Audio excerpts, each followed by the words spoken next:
రేవంత్ రెడ్డి గారి పేరు కూడా ఛార్జ్ షీట్లో చేర్చడం ఏదైతే ఉందో ఇది నిజంగా కూడా ఒక రకంగా చెప్పాలి అంటే తెలంగాణ రాష్ట్రానికే అవమానకరం. ఒక ముఖ్యమంత్రి స్థాయిలో ఉన్న వ్యక్తి ఈరోజు గతంలో ఎన్నో తప్పులు చేసి ప్రజాక్షేత్రంలో ఆనాడు భంగపడి తదనంతరం తిరిగి ఈయనకేమైనా బుద్ధి వచ్చిందేమో అని ప్రజలు అనుకున్నారు. కానీ చూస్తూ ఉంటే ఇప్పటికి కూడా ఆయన బుద్ధి కానీ ఆయన వైఖరి కానీ మారలేదు అని స్పష్టంగా అర్థమవుతా ఉంది. ఇక్కడ తెలంగాణలో రేవంత్ రెడ్డి గారు గద్దెనెక్కినప్పటి నుంచి యంగ్ ఇండియా అని చెప్పి కలవరిస్తూ ఉన్నారు. అసలు ఈ యంగ్ ఇండియా వెనకాల ఉన్న కథ ఏందో నిన్న ED case, ED charge sheet చాలా వివరంగా చెప్పింది. మనం గతంలో ఇక్కడ తెలంగాణలో 2015వ సంవత్సరంలో చూసినాం. ఓటుకు నోటు కుంభకోణం ఇంకెవరు కూడా మర్చిపోలేదు. అప్పటి నుంచి రేవంత్ రెడ్డి గారికి బ్యాగ్ మ్యాన్ అనే పేరు కూడా కొత్తగా, అంటే bat man, super man, spider man లాగా బ్యాగ్ మ్యాన్ అనే మంచి పేరు కూడా తెలంగాణలో చాలామంది పిల్లలు పెట్టుకున్నారు. అదేమో ఓటుకు నోటు కుంభకోణం, ఇదేమో సీటుకు రూటు కుంభకోణం. ఇదేదో ఊరికే అనట్లేదు సీటుకు రూటు కుంభకోణం అని. స్పష్టంగా రేవంత్ రెడ్డి గారి గురించి నేను చెప్పడం కాదు, ఈరోజు మంత్రిగా ఉన్న కోమటిరెడ్డి వెంకటరెడ్డి గారే ఓపెన్గా బహిరంగంగా పత్రికా సమావేశంలోనే చెప్పినారు. ఈయన 50 కోట్లు పెట్టి పిసిసి అధ్యక్ష పదవి కొనుక్కున్నాడు అనే మాట ఆ రోజు స్వయంగా ఈనాటి మంత్రి, ఆనాటి ఎంపీ కోమటిరెడ్డి వెంకటరెడ్డి గారు చెప్పిన మాట. కానీ సరే, వెంకటరెడ్డి గారు చెప్పిన దానికి ఆ రోజు ఆధారాలు లేకపోవచ్చు, కానీ ఈరోజు ఆధారం ఉంది అంటూ ఎన్ఫోర్స్మెంట్ డైరెక్టరేట్ వారు ఛార్జ్ షీట్లో స్పష్టంగా ఎవరు డబ్బులు ఇచ్చారు, ఏ పొజిషన్ అమ్ముకున్నారు, ఎన్ని డబ్బులు ఇచ్చారో కూడా స్పష్టంగా చెప్తా ఉన్నారు. ముందేమో ఆనాడు పిసిసి కోసమేమో సూటుకు ఆనాడు పిసిసి పదవి కోసం బ్రహ్మాండంగా ఆ రోజు డబ్బులు ఇచ్చి 50 కోట్లు ఇచ్చి తెచ్చుకున్నారని వాళ్ళ కాంగ్రెస్ నాయకులు చెప్పిన మాట. ఈరోజు ఢిల్లీకి ఇప్పటికి కూడా జరుగుతూ ఉన్నది ఏమంటే తెలంగాణ అనేది కాంగ్రెస్ పార్టీకి ఒక ఏటీఎంగా మారిపోయిన మాట వాస్తవం. ఎప్పుడు డబ్బులు కావాలి అని కాంగ్రెస్ పార్టీ వాళ్ళు అనుకుంటే అప్పుడు పెద్ద ఎత్తున డబ్బులు అందిస్తూ తన పదవిని కాపాడుకుంటూ ఉన్నారు రేవంత్ రెడ్డి గారు.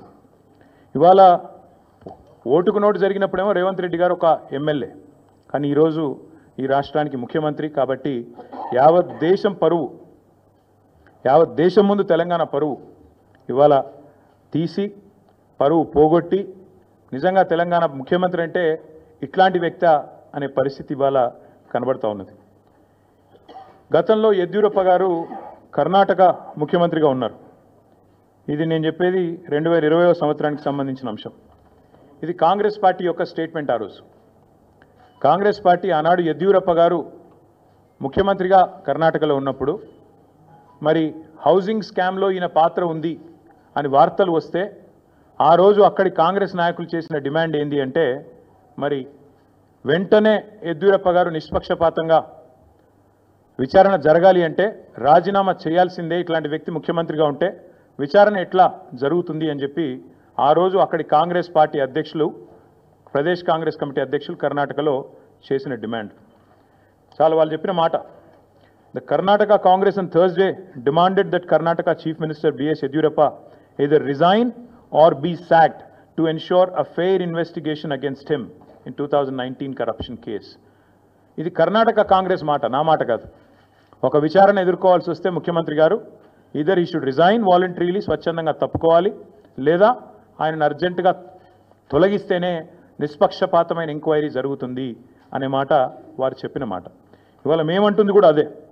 4 కోట్ల ప్రజల ముందు ఇవాళ ఆ ప్రజలకు నాయకత్వం వహించే నాయకుడిగా అక్కడ కూర్చున్న వ్యక్తికి తప్పకుండా నిజాయితీ ఉంటే, నైతికత ఉంటే వెంటనే అయితే రేవంత్ రెడ్డి గారు స్వచ్ఛందంగా తప్పుకోవాలి, లేదా కాంగ్రెస్ పార్టీ పెద్దలు స్పందించి తప్పకుండా వెంటనే వారిని రాజీనామా చేయించి నిష్పక్షపాతంగా విచారణ జరగడానికి సహకరించాలని మేము కూడా డిమాండ్ చేస్తూ ఉన్నాం. రేవంత్ రెడ్డి గారు మాటల ముఖ్యమంత్రి కాదు, మూటల ముఖ్యమంత్రి అని మరొకసారి తేలిపోయింది దీంతో. ఎందుకంటే మూటలు మోసే పిసిసి అధ్యక్ష పదవి తెచ్చుకున్నారని వెంకటరెడ్డి గారు చెప్పారు. ఇప్పుడు మూటలు మోసే పదవి కాపాడుకుంటున్నారు అని దేశమంతా తెలుసు. అట్లాగే మూటలతోనే ఆనాడు పిసిసి ఆఫీస్ బేరర్స్ దగ్గర కూడా డబ్బులు తీసుకొని మరి కాంగ్రెస్ పార్టీ ఒక పత్రికకు డబ్బులు అందించారని చెప్పి ఎన్ఫోర్స్మెంట్ డైరెక్టరేట్ కూడా చెప్తా ఉంది. ఇప్పుడు మాకు కూడా అర్థమవుతోంది, ముఖ్యమంత్రి గారు ఇవాళ విజయవంతంగా 44వ సారి ఢిల్లీ పోయారంట. 16-17 నెలల్లో 44సారి ఢిల్లీకి పోయి ఒక అరుదైన రికార్డు ముఖ్యమంత్రి గారు అయితే సృష్టించారో ఇప్పుడు మాకు అర్థమైంది ఎందుకు పోతున్నాడో ఢిల్లీ. చీకట్లో బీజేపీ పెద్దల కాళ్ళు పట్టుకోవడానికి, అయ్యా నా మీద కేసు లేకుండా చేయండి, నన్ను జైల్లో వేయకండి, ఎన్ఫోర్స్మెంట్ డైరెక్టరేట్ వాళ్ళతో ఒక మాట చెప్పండి అని చీకట్లో నిన్న రాత్రి పోయి అమిత్ షా గారి కాళ్ళు పట్టుకోవడం, బయటికి వచ్చి మాత్రం పెద్ద పెద్ద పోజులు కొట్టడం రేవంత్ రెడ్డి గారు మరి ఏం చేస్తున్నారో ప్రజలకు కూడా అర్థమై ఉండాలి. 44 సార్లు ఢిల్లీ ఎందుకు పోతున్నారో స్పష్టంగా అర్థమై ఉండాలి. ఒక్క ఇటుక పేర్చకుండా, ఒక్క కొత్త ప్రాజెక్టు కట్టకుండా, ఒక్క సంక్షేమ పథకం అమలు చేయకుండా, ఒక్క గ్యారంటీ ఇచ్చిన ఒక్క గ్యారంటీ అమలు చేయకుండా తెలంగాణలో 1,80,000 కోట్ల అప్పు. ఆ డబ్బులు ఎక్కడ పోతున్నాయో ఇప్పుడన్నా మరి తెలంగాణ ప్రజలకు అర్థమవుతుందని నేను అనుకుంటా ఉన్నా. గత సంవత్సరంన్నర కాలంగా తెలంగాణ ప్రజల సంపదను దోచి తెలంగాణను ఏటీఎంగా మార్చి ఢిల్లీ బాసులకు దోచిపెట్టడానికే, అటు ఢిల్లీ బాసులు అంటే ఇద్దరున్నారు పాపం బాసులు, ఆయన బాధ వర్ణనాతీతం. ఒక బాస్ ఏమో అఫీషియల్ బాస్ రాహుల్ గాంధీ గారు, ఇంకొక బాస్ ఏమో అన్అఫీషియల్ బాస్ మోడీ గారు, అమిత్ షా గారు. కాబట్టి అటు ఇటు ఇద్దరిని ప్రసన్నం చేసుకోవడానికి 44 సార్లు ఎక్కే విమానం దిగే విమానం అన్నట్టుగా రేవంత్ రెడ్డి గారి వ్యవహారం నడుస్తూ ఉంది. 7 ఏడాదిన్నర కాలంగా రేవంత్ రెడ్డి గారు చేసిన పనులు 3. 1 బీఆర్ఎస్ పై నిందలు, 2 బిల్డర్లతో కాంట్రాక్టర్లతో దందాలు, 3 ఢిల్లీ బాసులకు 1000 కోట్ల చందాలు. మాకు బీఆర్ఎస్ మీదనేమో నిందలు, బిల్డర్లు కాంట్రాక్టర్లతో దందాలు, ఢిల్లీ బాసులకేమో 1000 కోట్ల చందాలు. ఇది నిజంగా సిగ్గుచేటు. ఒక ముఖ్యమంత్రిగా ఆనాడు ఎమ్మెల్యేగా ఆబాస్ పాలైన రేవంత్ రెడ్డి గారికి బుద్ధి వచ్చిందేమో అనుకున్నాం. కానీ కుక్కతోక వంకర అన్నట్టు ఇప్పటికీ అవే అపసవ్యపు పనులు, ఇప్పటికీ అవే అపసవ్యపు కార్యక్రమాలు చేస్తూ తెలంగాణ రాష్ట్ర పరువు జాతీయ స్థాయిలో తీసినందుకు వారిని వెంటనే తొలగించాలని చెప్పి మేము డిమాండ్ చేస్తూ ఉన్నాం. రాహుల్ గాంధీ గారు అన్ని విషయాల్లో మాట్లాడతారు, ప్రతి విషయంలో మాట్లాడతారు. పాకిస్తాన్ గురించి మాట్లాడతారు, బంగ్లాదేశ్ గురించి మాట్లాడతారు, ఇంకేదో మాట్లాడతారు. మరి నేషనల్ హెరాల్డ్ కేసులో మీ ముఖ్యమంత్రి గారిని ఛార్జ్ షీట్లో చేరిస్తే why is Rahul Gandhi not responding? Why is he not talking?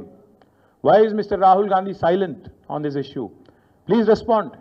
One of your chief ministers along with you has been named in the charge sheet. You are accused 1 and accused 2, and your CM, your chief minister of Telangana, and also the deputy chief minister of Karnataka have been named as people who facilitated money transactions into National Herald and Young India account. ఖచ్చితంగా అడుగుతున్నాం, రేవంత్ రెడ్డి గారు ఎందుకు మౌనంగా ఉన్నారు? మాకు అనుమానం ఎప్పుడు వచ్చిందంటే ఈయన జపాన్ పర్యటన అని చెప్పి ఇక్కడికి వెళ్ళి తప్పించుకపోయినప్పుడు అనుమానం వచ్చింది మాకు.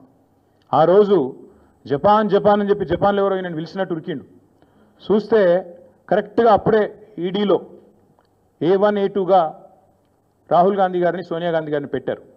దేశంలో ఉన్న కాంగ్రెస్ నాయకులు అందరూ స్పందించారు. కానీ రేవంత్ రెడ్డి గారు ఈ రోజు వరకు ఒక్కసారి కూడా నోరు విప్పలేదు. ఆ రోజు ఎందుకు అనుకున్న వాళ్ళకి ఇవాళ సమాధానం దొరికిందని నేను అనుకుంటా ఉన్నా. ఎందుకంటే రేవంత్ రెడ్డి గారికి తెలుసు ఈ కేసులో ఆయన కూడా ఉన్నాడు, సహజంగానే ప్రభుత్వంలో ఉన్నాడు కాబట్టి ఇంటెలిజెన్స్ వ్యవస్థ ఉంటుంది కాబట్టి ఆయనకు సమాచారం ఉంది ఈ కేసులో మీరు కూడా ఉండబోతున్నారు అని చెబితే అప్పటి నుంచి ఇప్పటి వరకు నోరు తెరవలేదు. తెరవకపోగా ఢిల్లీ పెద్దలను ప్రసన్నం చేసుకోవడానికి, అక్కడ ఉండే మంత్రులను కాకాబట్టడానికి, మోడీ గారిని, అమిత్ షా గారిని ప్రసన్నం చేసుకోవడానికి, బీజేపీతో మరి ఏదో రకంగా ఒక ఒప్పందం కుదుర్చుకొని ముందుకు పోవడానికి ఆయన మౌనంగా ఈరోజు మౌనంగా ఉండి తప్పించుకునే ప్రయత్నం చేస్తూ ఉన్నారు. ఇవాళ మేము తెలంగాణ ప్రజల తరపున ప్రధాన ప్రతిపక్షంగా, అదేవిధంగా భారత రాష్ట్ర సమితిగా ఈ ఉద్యమానికి, ఈ రాష్ట్రానికి నాయకత్వం వహించిన కేసీఆర్ గారి తరపున మేము అడుగుతా ఉన్నాం. ఖచ్చితంగా రేవంత్ రెడ్డి అయితే తప్పుకోవాలి, లేదా కాంగ్రెస్ పార్టీకి సిగ్గుంటే, కాంగ్రెస్ పెద్దలకు నైతిక విలువలుంటే వెంటనే ఆయనను తొలగించాలి.